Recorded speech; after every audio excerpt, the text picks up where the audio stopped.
My Turbo Elantra has already had 3 front suspensions on it since I've owned it. It's always been a completely different front suspension than the one that it came with to begin with. Every single change that we've made to it has been well documented here, but there were a lot of unknowns in the beginning. So what I'm doing here today is 4th time's the charm. I'm about 80% happy with what's on it right now, so I have to change it. It's the next logical conclusion to the traction series that was fortunately interrupted by a small axle fire, a brand new driver's side axle, 2 new DSM struts that we'll refer to as round 3, and a brand new set of front brakes. Painted red to match the old ones, of course. So with the car in the air, I just need to gather up a few tools and then spend all my remaining daylight hours looking for this thing so that I can take my wheels off. I came very close to using twist sockets and some duct tape and a hammer, but I found this thing in the last place that I looked. I absolutely hate these wheel lugs. I'm starting to lose faith in this Impact too. It's 10 years old and loses this fight every time now. Doesn't matter how fresh the battery is, but that's what air tools are for, and I have them. Its original struts were painted black so that I couldn't glean any information from them at all about what they were. All we could gather or remember is that we recycled them from something else, and the lower strut holes were modified to correct camber on whatever strut they were. Thinking that one had gone mushy on me because I was having issues with one wheel peels every trip I took to the track, I decided to try the brand new Mirage struts that I had on the Colt. Swapped them out, traded out the cut DSM springs for a pair of front Megan Racing lowering springs for a turbo DSM, and modified the lower strut mounts to give me extra sidewall clearance to fit a fatter tire. Oh yeah, and to fix the camber. Much of the suspension and steering geometry was drastically improved at time, but the spring perch height was way too long to fit any of the DSM springs that I had, and this meant that the strut couldn't give me the damping that I needed to make the ride on the street bearable. It was a bangy, brutal ride where you craved flat pavement and you dodged pebbles and pine cones. So ultimately, I did the exact same thing that I did to the Mirage struts to a brand new set of KYB GR2 first generation DSM struts. And the third round of attempts with that axle fire, that was the fortunate thing. That fixed all the ride height, ride quality, and damping issues. One thing was finally settled. I could get away with using the first generation DSM strut on an Elantra. But I kinda didn't. I didn't nail the sweet spot with the lower strut holes, and I couldn't make up for my camber problems that I still have using just the Yoshifab camber plates, because the upper strut perches were way too big and they run into the strut towers. But that $170 I spent on a pair of cheap DSM struts was the best information gathering money that I've spent on this car yet. It no longer feels like you're gonna die at any moment when you're driving. It drives like a normal car now, just with 5 times the horsepower it's supposed to have. So, almost normal. I learned I needed some smaller diameter springs because I had all kinds of adjustment left on the Yoshifab camber plates that I couldn't even use, and I bought 3 different kinds of camber bolts that didn't fit. That didn't work. Even if I could use that solution and it worked, that would still leave me unable to corner balance the car in an attempt to get better traction. I think that's pretty far off too. I could have tested it by now, but no point at this stage. The only thing that solves all of these issues simultaneously while leaving me with a shot at maintaining my ride quality would be coilovers for a DSM, right? As if it's the only right solution at this stage, because we've exhausted all the cheap parts combos to make sure that we weren't about to order the wrong ones, right? Nobody makes a coilover for a first generation Hyundai Elantra, so I'm inevitably forced to order the wrong part. So let's just go ahead and take that $800 plunge with shipping for materials to experiment with, shall we? These Megan Racing coilovers sure do have nice anodized billet aluminum strut mounts, don't they? It sure would be a shame if anything bad ever happened to them. The Yoshifab Mirage camber plates have 2 studs that fit a Mirage just fine, but those happen to also fit a first generation Elantra, but there's a pillow ball mount on top of this unit to deal with steering, and that's what the Hyundai always relied on. That might complicate things for me a bit because of the damper adjusters.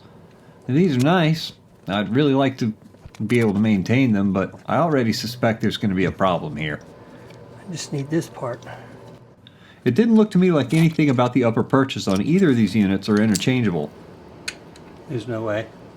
There's really no way for me to know exactly what's going wrong without taking all this stuff apart, mixing and matching pieces and seeing what's missing or what I need to make up for. Just go ahead and get out your woodworking tools, right, don't you? Yeah. It appears that this all stacked together with just plastic bushings and pretty simple, held in place by the springs. First time I've ever been able to get up close with anything like this, anything other than a picture. So what I have to do is trim the diameter of this top hat all the way around. That's what I have to do. That sounds sketchy, Jafro. Those are perfectly good brand new 1G coilovers, and I'm pretty sure you're going to avoid the warranty just talking about stuff like this. Immediately after explaining my game plan, I discovered the camber plate adjustment bolts interfered with the top perch for the front coilovers. I should have kept digging for reasons why, but feeling like I was out of options, I didn't. I decided to make the cut relative to those protruding bolts so that they'd clear. Second guessing yourself is an important part of creative problem solving, it really is. But it can easily become its Achilles heel whenever you don't know what you're doing, or if you become too fixated on a little detail like I just did. Whether cutting these things up is a good idea or not, it's what I feel like I need to do right now. I know, it's weird, isn't it? I can't explain all the things I do, so I just show you what happened. I pressed all the studs out to give me more room to work, chucked it up, and started with a relief cut.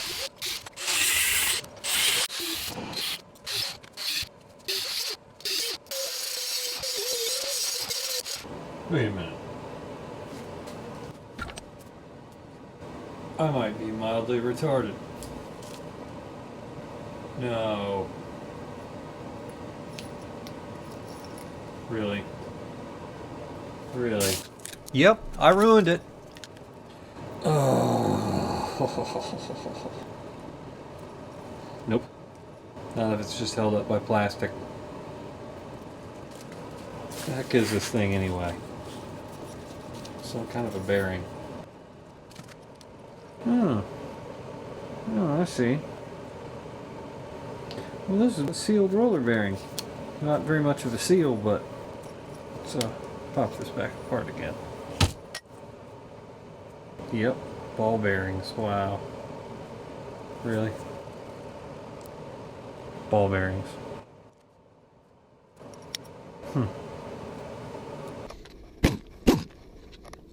Notice the rears don't even have them. I originally didn't want to mess with these if I could avoid it, but it was inevitable right from the start. Sometimes you need to fully break a thing and watch it break to understand how it works, and this is a good example of that for me. It really was. Easier for me to edit this out than to include it in my video, but I'm honest and I make mistakes. There's a whole lot more going on than just camber adjustment bolts that were in the way. What made me second guess myself and alter my original large base circle cutting plan was nothing compared to all the other things that were wrong about it. Stuff that I completely missed. I missed every warning sign, and that was an expensive mistake, but one that ultimately doesn't matter. A beneficial mistake. I'll show you exactly what I'm talking about. Notice how this other and unmolested front perch bushing is recessed so that it fits flush with the top of the plate. Okay, now here's the rear one. Notice an enormous, huge difference. The upper bushing protrudes significantly from the top rather than from the bottom. The aluminum ring around the bushing is a tighter diameter than the camber adjustment bolts that I was trying to avoid. And the rubber part of the bushing is recessed into it, allowing the pillow ball on the Yoshifab mount interference-free movement throughout its entire range. A ring on one part fits inside the ring on the other part, essentially. Why didn't I look at this first? It's the same thickness bushing on the front and rear perches, it's just oriented differently. The inner steel bushing needs to meet up with the bottom of the pillow ball, and it's the same diameter if not slightly bigger. With the protruding bushing and the recessed pillow ball, it totally works. But whether we're talking about the bushing protruding or not protruding, there's still one other big problem with the fit. The top of the strut bolt is deeply recessed into the nut for the pillow ball. Both bushings being the same thickness is both good and bad. Both of them are a little bit too fat, and both of them do this, so there's this useless extra bushing protruding off of the bottom of this thing, and A little over 1/8 of an inch. I think I can shave a little bit of this down. I want more threads on that strut, and I'll show you what I mean. The nut included with the strut has even fewer threads on it than this pillow ball nut is currently using, but I want to fill up as much of that hole as I can. I've already removed everything else from the assembly to save space, and that's all I get. If I have to cut one to fit, then I'll have to cut both, so I'll just go ahead and grab both. I spoke with our old friend Matt and took a quick ride up to his shop. Bandsaw. Nice. I wanted to use a bandsaw to minimize heat and prevent melting the rubber bushing or starting a fire. Yeah, I'll be here a while. Matt was kind enough to oblige. Let me see what I'm doing to it. Yeah, that's not a problem. We'll take it over to the belt sander and flatten it when we're done. That way we won't wear out your whole belt.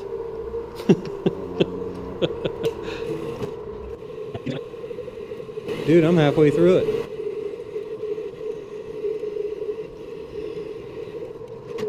Yeah. That's it. Nice and flat too. Pretty flat. The belt sander will definitely clean it let's up. do one of those. We'll be back here again soon for lots of other cool things. Matt's always been super helpful to me, and he doesn't charge enough. I think that's what we got. Let me turn this off. Go look at this thing.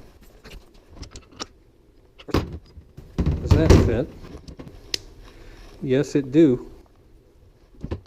Ooh, that's hot.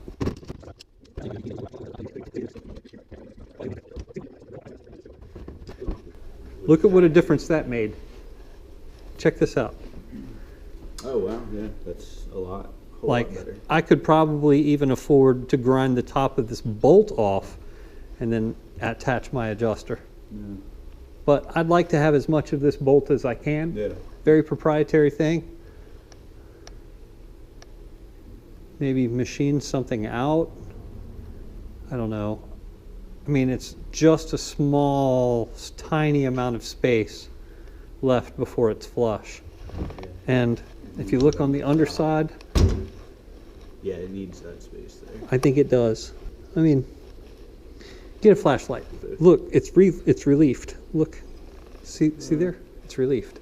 Not by much though. I mean, I you know. don't have maybe even 1/16 of an inch, 1/8 of an I inch. don't even think that. Like it nearly touches right there. It does, but I can It's never also. gonna flex that far. But see, I can relief. Look, if we turn it around and let you look at that bolt, see that? It's got a little bit of room See, there. the bolt's got room. Yeah. Bolt's got room, and on the inside, if you look at it, just put the light through there. Does that not make it? It clears, yeah. Not by much. I I don't can't. think it'll ever move that far. That's so close. It definitely is, yeah. I would love to be able to use the adjusters right on it without having Yeah, to go keep get them an on Allen there. wrench. Yeah. You know what I mean? Yeah. So what do I cut down?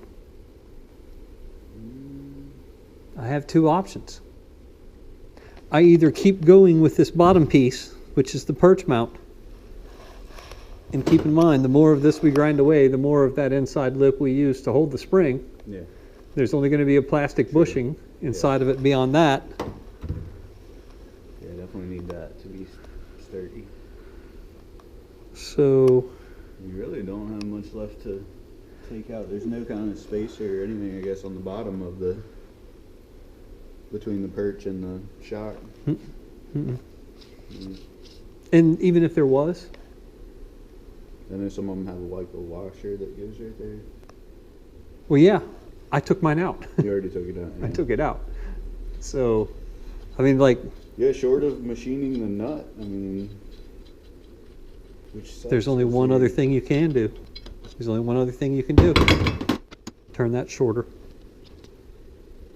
And I don't know how far that goes down when it's fully compressed, but I doubt that it goes all the way inside. We could take 1/8 of an inch off of the top of this piece. Yeah, then you would have a perfectly flush. Then But the adjusters would Here's fit the in there. problem. I would have to mount it in a lathe Yeah. like that and turn the Yeah. whole damn thing while cutting this. If that, it didn't spin inside of the. It would, if you chuck this, Sure, yeah. you're good. And you'd have to spin the whole thing. Well, look, I mean, since that piece comes out, I mean, you can just spin the. Then this would turn when you try to cut it. You have to grab it by this because this is the piece you're cutting. Yeah, I'm just saying you could take this piece off so you can get a perfect balance. Oh, I in got the you, yeah. lathe, So Yeah. it's not sketchy That's true. in the lathe. Who's got a lathe, I wish I had one. right? That's how much we cut off.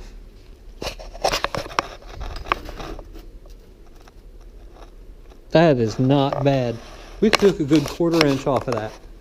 This right here, this is what I was talking about with the pillow ball nut. It's about 1 inch long and it's threaded from end to end. I got it 1 thread away from the top, and that's really good considering that I mounted a mount to a mount. Everything in between the top of this nut and the top of the strut mount is a metal sleeved bushing that's been shortened and sanded perfectly flat. That's going to be solid. More threads are good. This is steering after all. But thanks to Matt, his bandsaw, and his belt sander, I've achieved my goal of creating the only set of Megan Racing coilovers for first generation Hyundai Elantras, out of themselves and a Yoshifab Mirage adjustable camber plate. I finally figured out the right parts combo to be able to adjust everything in the front end. Finally! Everything we do to this car ends up having to be a custom fabricated job made from other things because nobody will support this chassis. And with good reason. I mean, I get it. There's none of these left, but because I needed both rear perches to build the front struts, I still have only 2 functional struts out of the set, just like I was going to have anyway. And they're the most important ones for correcting my suspension geometry. They're the ones I was after. I can't make anything else out of what I have left, whether or not I cut one of the perches to pieces. And both of the front perches are useless to my project, so it's just like getting 2 birds stoned in the same boat. Of course, now that I've proved that I'm awesome and that it works, I have to put all the old original stuff right back on my car.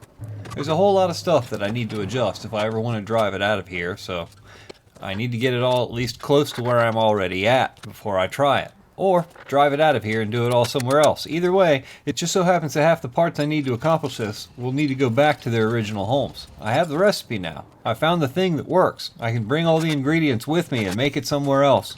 Very proud of myself and extremely proud of Yoshifab for supporting the Mirage and making a part that changed history today. I'm pretty sure I'm the only person to have a set of these coilovers on their first generation Elantra on the whole planet. It's a one-of-a-kind solution to a problem that only I seem to have. Thanks, guys. I took it for test drive afterwards, of course. But it was dark and the video was useless. Time for some belt squeal. You'll just need to take my word for it that I got it right, but that was 2 days ago. 1 day ago, I spent the whole day just trying to start this thing. Had a problem with my battery charger, so I replaced it yesterday. Looks like today's more of the same.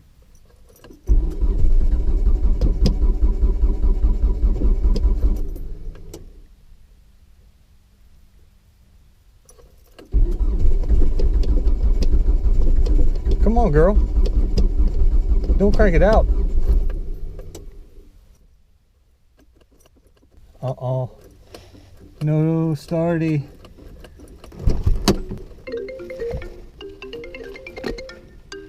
Yo. Yeah, you got a jump pack in your truck? Alright, well I'm gonna go drag that charger I bought yesterday out here and try the start cycle. She didn't want to crank. I gotta jump it. So I'm doing that right now. I'm in the car. See you in a minute. Peace. No fun.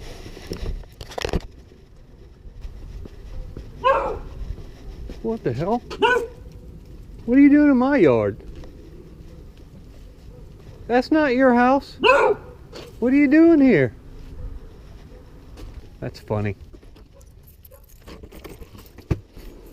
It's a good thing I bought this.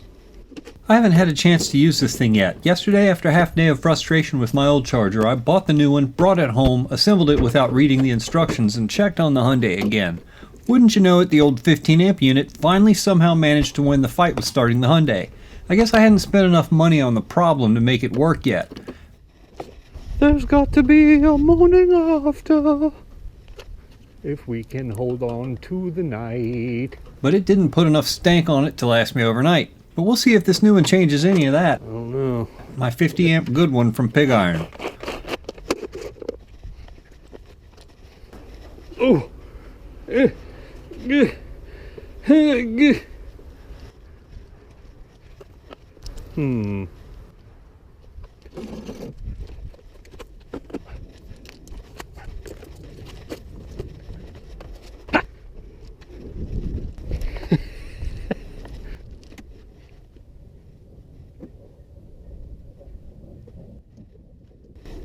Oh, it's blinking.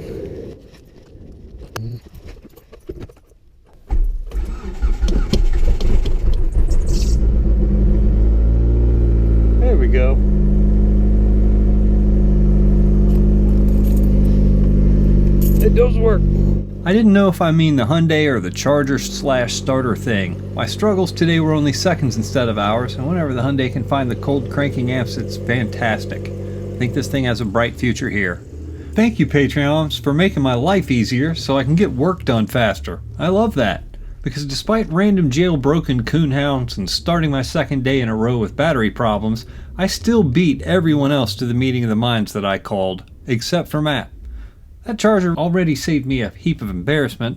Matt has the concrete we need. We're going to install these coilovers and then scale the results. I told you that we'd be back here again doing cool things. Matt has scales. All right. Scales. So does it matter which color dot goes under what wheel? Color coded for the blocks. Okay. Scales are cool.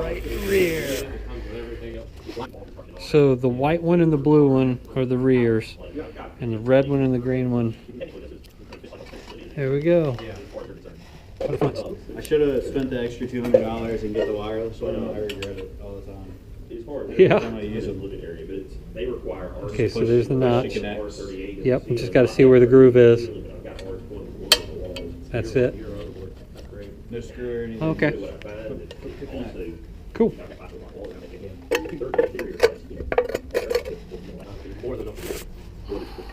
Dang. You know, I didn't think this through. For the little bit of extra money, I'd opt for the 24. What's that? Oh, the days it was. What are we doing wrong?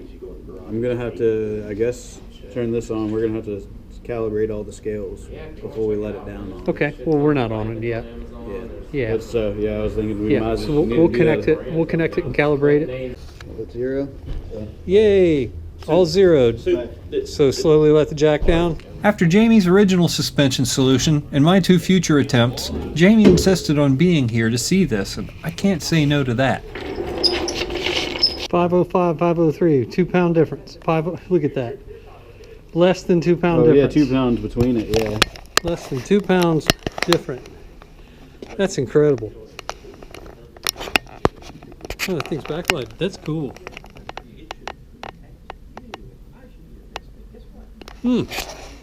Cool. Abe tagged along too, and with Matt's scales and all of our minds combined, we're going to get this front end sorted with all of the front end adjustability that nobody else with a first generation Hyundai Elantra even has. Oh, here we go. Numbers. 801 and 825. And the rear changed substantially this time. Yeah, it shifted the rear a little bit. Substantially. But when we didn't have the front weight involved, the rear was perfect. So this tells me that that's just the weight in the front end and the way it sits and the way it transferred stuff to the back I wheels. think 2639. We got 801 on the front left, Turbo drive. 824 on the front right, 523 on the rear left, 491 on the rear right. So there's a difference of about 30 pounds on the rear axle and a difference of 23 pounds on the front axle. What do we have percentage-wise? What do you see here? Front to rear. 61.6 in the Yep. front, 38.4 in the rear. Yep. That's it. And side to side. Not bad side to side, No. but the corners are off. And you get your diagonal. So we could play with some of the weight. I thought this would be a whole lot further off than it It's is. actually really close, yeah. It's surprising for what we had to do What to... a lot of stuff, front drives we do. Yeah. Wow, that's crazy. That's great info for starters. What are we at front to rear? Because that's the big traction. We had 61, 38. That's 38. not bad at all. It's not bad, but okay. You can probably make that better. Yep. We'll figure out a way to do that. I personally can't believe that this car produced those numbers for corner weights and front and rear balance. This car. I put that suspension together on all 4 corners from scraps of other cars, and to see all 4 corners so balanced with the wrong engine, wrong transmission, wrong suspension, battery relocation, where I installed the stereo and water methanol kit in the trunk with the 600-pound Pontiac Aztec rear springs that I cut a coil off of and whose lower strut mount holes were cut, re-drilled, and re-welded into different places. That's what all my measuring, checking, double checking produced. I tried hard to get it right. This shows it. They were great homemade performance solutions that used factory parts, but they weren't quite perfect.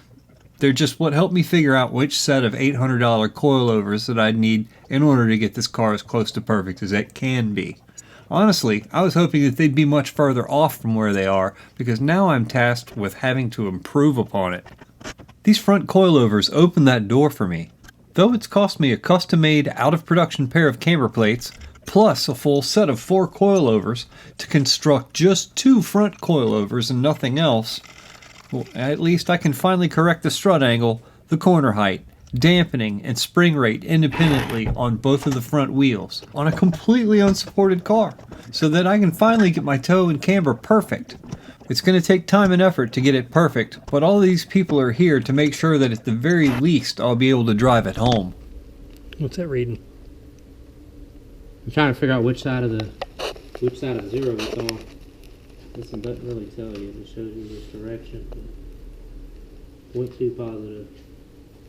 0.2 positive. Yeah, basically what, and then what's the 0.5 negative, I think? Yeah. Look at the bubble. 0.5 negative. Yeah. Mm-hmm. I need more on this.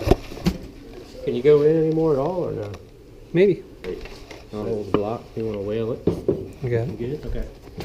Tell me if it moves. Yep. That might have been it. Think so. 0.5 negative. 0.5 negative. Now let's see which way the bubble is on, so I know we're on low or negative or positive.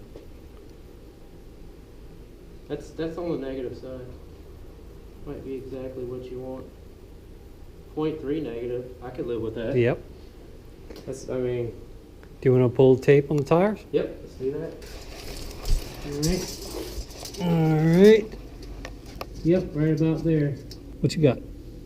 53 and 7/8. 53 and 7/8. I thought we were at the 54s. Go ahead. You might need to get that changed a little bit. Yep, right about there. 54. I'm good with that. That's an 1/8 of an inch. It's only cut out an 1/8 of an inch. That's good. That's almost money right there, man. Now, look at the ride height. Yeah, it's up higher, ain't it? Dude, we got 6 to 7 inches of wheel gap. Well, it's a short stroke coilover. Yeah. So what I find is there's not much suspension compression when you load it up your preload. They're not going to drop. Yes, more than correct. I love how eloquent and concise Abe's explanations are, because it summarized precisely what I did wrong without making me feel like a moron. I matched the uncompressed factory strut length earlier where I called myself a goof. While that made them fantastically easy to install, we had to take 2.5 inches off of them to fix the ride height that resulted from it. There should be an app on your phone to make all these adjustments for you. It's tedious work to keep lifting the car and blowing the wheels off of it, or struggling blindly to make those adjustments without doing all that first, but the payoff is worthwhile if you have the courage to work on it until you give it what it wants. Clear. Haven't eaten all day. You got a little lightheaded just now. Yeah, I haven't either. I need to eat every day. Is what I need. For breakfast? All right, let's check the scales. So wow, like 10 pounds off in the back and 10 pounds off in the front. I'm curious to see what happens when you get in. Yeah. Well, there's one way to find out. We worked on it for a couple more hours, rechecking our angles as we evened out the front and rear weights. A ½ degree of negative camber on each front wheel and about 1/8 of an inch of negative toe. The scales were a huge bonus. Thank you, Matt. I did take it for a test spin the same night that we finished this job, and it was overly biased on the right wheel. The right front wheel, passenger side wheel, following our corner balancing ritual. But it was once again dark and the video was useless. I could only spin the long axle wheel. It was really weird. That's the one under my feet. The driver's seat. It spun like crazy for the first time outside of a water box, and that was really weird. I've never been able to do that before, so today I'm simply taking 2.5 turns back off this corner to remove most of the weight that we shifted here from it. what it said on the scales seems to be slightly different from what it does under load. It's so cool being able to adjust this stuff, and it only takes about 5 minutes per wheel by yourself. No matter how you try, you can never get this kind of adjustability with the stock suspension. There will be no more chasing my tail, no more getting it only 80% right. Until I come up with a rear coilover solution, I won't ever be able to hit 100%, but I'll sure be able to do a heck of a lot better than 80. I'm already over 90% at this point, and I'm putting the finishing touches on it until we can get it up on an alignment rack and really see what's going on. I have a few more tricks up my sleeve with this one. This isn't a conclusion of fixing Hyundai problems by any means. This is just opening up an enormous door for further progress. Real quick before we take a ride, I heard someone was cutting up aluminum stuff in here. Really? Doesn't look like it, but if I catch anyone in here doing any crazy stuff like that, there's going to be hell to pay. These damper adjuster things, I wanted to tell you how I resolved this. These actually screw onto the outside of the protruding strut, so even if I got them flush with the top of that very eccentric nut on the pillow ball mount, they still wouldn't have fit. But there's a third way to make that gap up, and I didn't even think about it at the time. I said there were only two. I was wrong. All I had to do was figure out a way to remove this useless spring-loaded knurled thing that screws down onto the thing that isn't there to secure it. Yeah, when I do that, suddenly I get back that 1/4 inch of depth that I needed to make this thing work. It's a lot of effort to go through just to maintain the luxury of having this S and H on a knob. You get all turned around on track days, and this is very helpful with removing the burden of second-guessing your changes after you make them. There's nothing there holding them into the strut, and this is the part that gets banged around quite a bit. It's your suspension. But I already know there's not enough hood clearance here for them to fall out. Not all the way out. I could put them in with some Loctite or something, some kind of adhesive, even rubber cement would probably work. But anyway, back to it. Matt and everyone else gave me at least 6 hours of their time that day, and all you guys killed it on this one. You made history. There's one first-generation Hyundai Elantra out there now with Megan Racing coilovers on it, and I have it. Of course, Patreon was the largest contributor, supplying almost everything that I did this with, but just like always, I blew way past this video's budget. So worth it. My Hyundai got coilovers for Christmas. Thank you all. I'm going to take you all along for a ride to let you see how this worked out. The camera I'm using is uniquely qualified for this because of how its image stabilization works. It levels with the horizon, so you'll be able to see every bump in the road. You'll see once we start moving. But while this thing is warming up, I want to explain what really fixed this thing. You may have noticed by the time the wood and the hammer came out for that camber adjustment that we had already moved both of the upper camber plates to full negative, or towards the center of the car. That was really my goal all along. That was what I've always wanted to do to it. What the camber plates actually changed for me is the strut angle, not the camber. A change in camber results from changing your strut angle, but when you relocate the top of the strut, you're also changing the location of the whole upper pivot of your steering and the support of your whole front suspension, as well as the angle of the hub as it travels up and down on that suspension. So if what you have is just a camber problem, really you should adjust it on the slotted bolt holes provided on the lower strut mount, not the thing up top that we refer to as a camber plate. If you correct camber at the top of the strut, but your strut angle was correct to begin with for your chassis, then you're actually creating bump steer while fixing your camber problem. That was the problem that I wasn't able to avoid until now.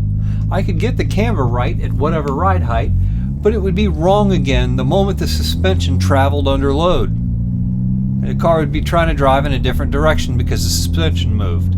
This car already had plenty of bump steer when I first got it, and I've never been able to get rid of it. You had to adjust your steering with the weight shift in the car under acceleration and braking, and that's just how it goes.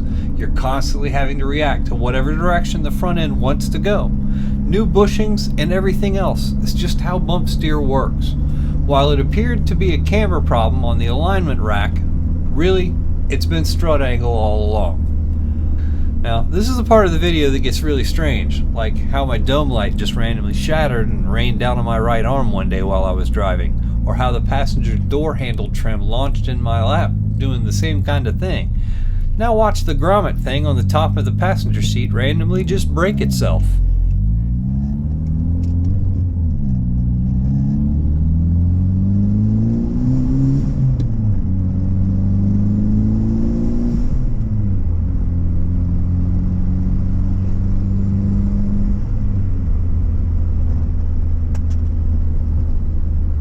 Did you see that? It defied gravity too. I told you that things in here randomly break themselves without provocation. My first impressions of this is that it already feels more sure-footed. All of the bounciness is gone from the front end now. The heavy rear springs used to make the front end bounce around, and that's stopped.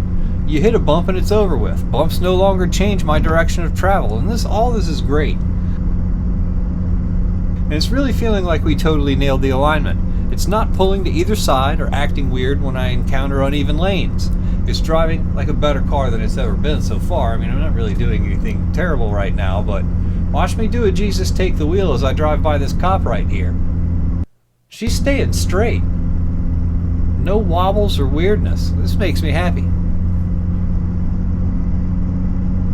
All the cars that donated the parts that allow this swap to exist for me have significantly different strut angles from an Elantra or a Mirage because they're much bigger and heavier cars with wider wheelbases than this.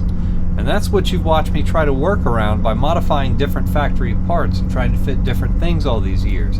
When you stand those struts up vertically, the hub does the only thing that it can. And now when it travels up and down, other components operate on an arc instead of in a straight path that they would normally take because things moved around. What I just did here was an extremely expensive solution costing more than double what anyone else's front Megan coilovers cost to create, but this is what it took to fix my problems with this swap. This is a home garage alignment job with just a pig iron angle finder and a level with a couple of leveled bolts attached through it, and a tape measure to check the front and back tire widths with.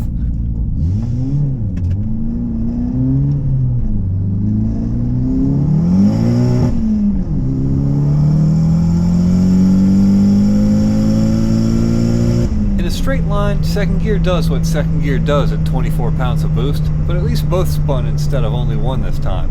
Waste of a gear, really. Third planted hard and pulled straight without me having to fight the wheel all over the place like I used to have to do whenever the front suspension unloaded and my car would go pigeon-toed. That's totally gone. Finally. Now how about some bridge joints?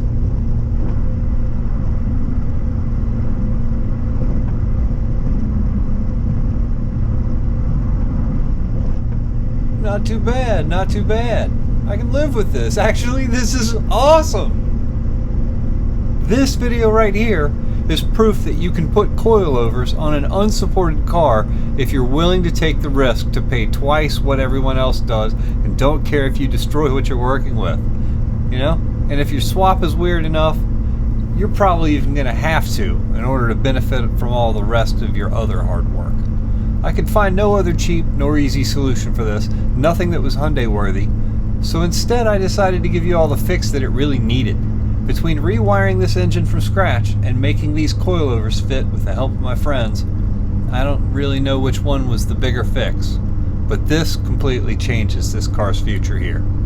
Thank you Patreon, thank you Abe, Matt, and Jamie, and thank you all for watching. 9 out of 10 pharmacists recommend you stay tubed.